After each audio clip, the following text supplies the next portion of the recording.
एक बहुत बड़े सम्मेलन में बहुत सारे विदेशी लोग भी आए हुए थे। फिर उस मंच पर एक प्रश्न पूछा गया कि विश्व में सबसे ज़्यादा गंदा देश कौन सा है, यानी कि गंदगी सबसे ज़्यादा किस देश में है। एक विदेशी ने जवाब दिया, इंडिया में। ये इसलिए उसने कहा कि उसने पूरे इंडिया को देखा था। उसे बहुत तकलीफ हुई थी, उसको बिल्कुल ही अच्छा नहीं लगा था कि इतनी सारी गंदगी। ये देश तो फिर भी धार्मिक है, यहाँ तो रिलीजियस पीपल हैं, कितने मंदिर है, हर गली मोहल्ले गांव शहर में सोसाइटी में एक मंदिर ज़रूर है।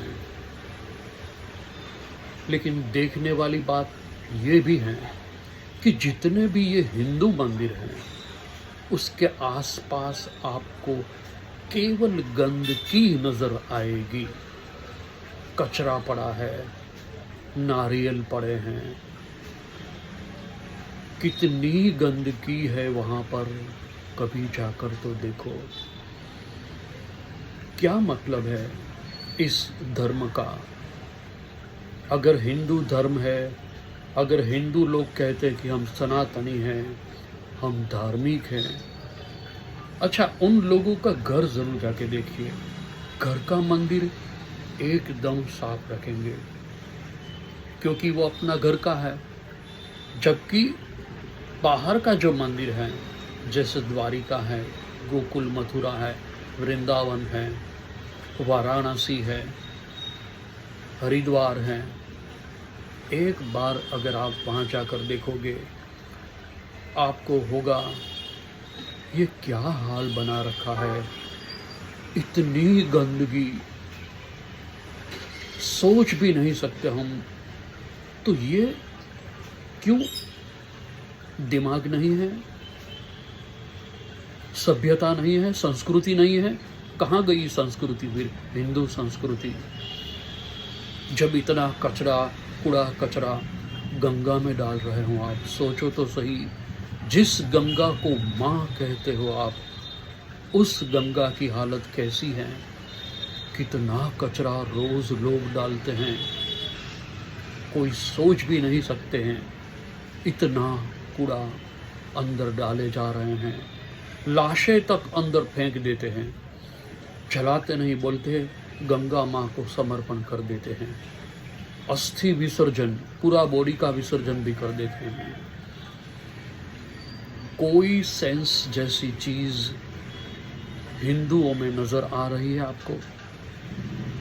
हाँ, आप जैनों के मंदिर देखिए, आप गुरुद्वारा देखिए, वहाँ पर आपको क्लीन साफ सुथरा नज़र आएगा।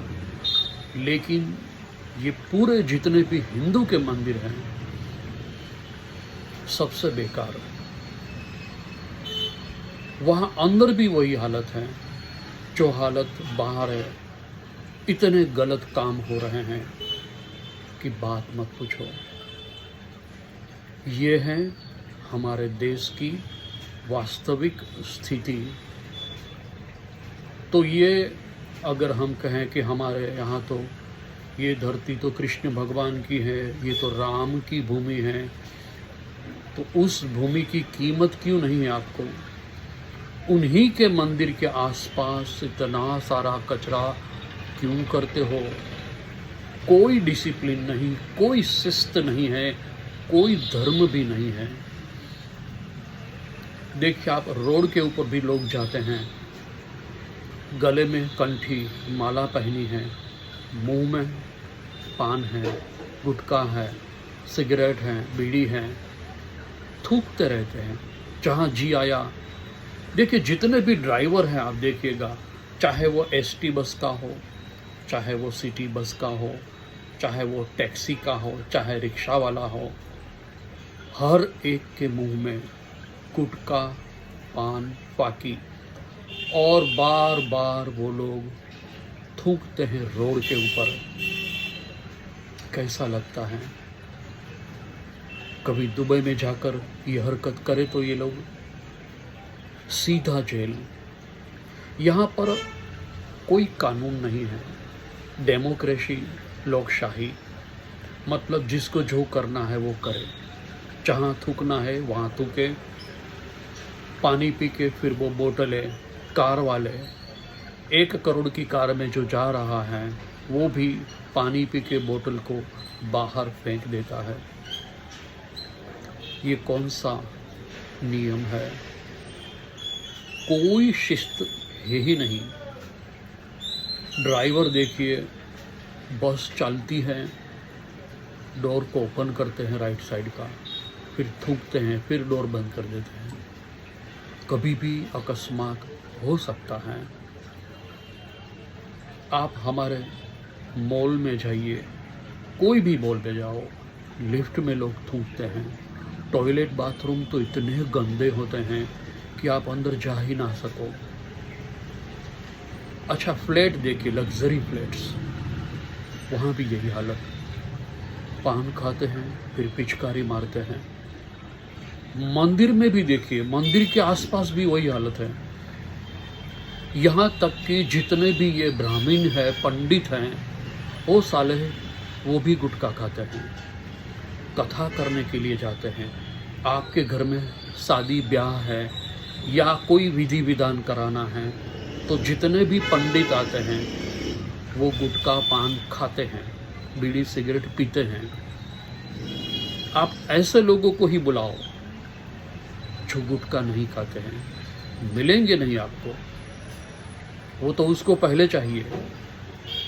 नॉनवेज भी खाते हैं वो लोग, ऐसा नहीं कि नॉनवेज नहीं खाते हैं, वो भी खाते हैं, क्योंकि दरअसल वो सही रूप में ब्राह्मण है ही नहीं। केवल ब्राह्मण में पैदा होने से ब्राह्मण नहीं बन जाता है कोई। शुद्ध ब्राह्मण अपने कर्मों से होता है, लेकिन वो आपको नहीं मिलेंगे। ये है सच्चाई हमारे भारत देश की। यहाँ पर हर जगह पर यही चल रहा है। मंदिरों में देखिए, बड़े बड़े मंदिरों में स्वामियों के कितने बड़े पैसों के घोटाले, भ्रष्टाचार आपको नज़र आएगा। बलात्कारी हैं ये सारे बाबा। देखिए ना आप, जेल के अंदर कितने हैं आजकल। राम रहीम, आशाराम, उसका बेटा, सब के सब साले इतने खराब हरकत करते हैं। औरतों पे उनकी नज़र रहती है। व्हाट्सएप यूज़ करते हैं, मोबाइल, तो उसमें भी क्या देखते हैं, यूट्यूब में क्या देखते हैं वो लोग। यानी कि सभ्यता कहीं पर भी नज़र नहीं आती है। अच्छा, स्कूल में टीचर्सों को देखिए, वो भी गुटखा खाते हैं, पाकी खाते हैं, बीड़ी पीते हैं, सिगरेट पीते हैं। कितने टीचर्स, ज़्यादातर टीचर्स खाते हैं। सोच सकते हम, अब वो टीचर्स से लोग, विद्यार्थी क्या सीखेंगे? वो भी गुटखा ही खाएंगे। फिर हमारे देश में जब तक दुबई जैसा कोई कानून नहीं आएगा, बस ऐसे ही चलता रहेगा।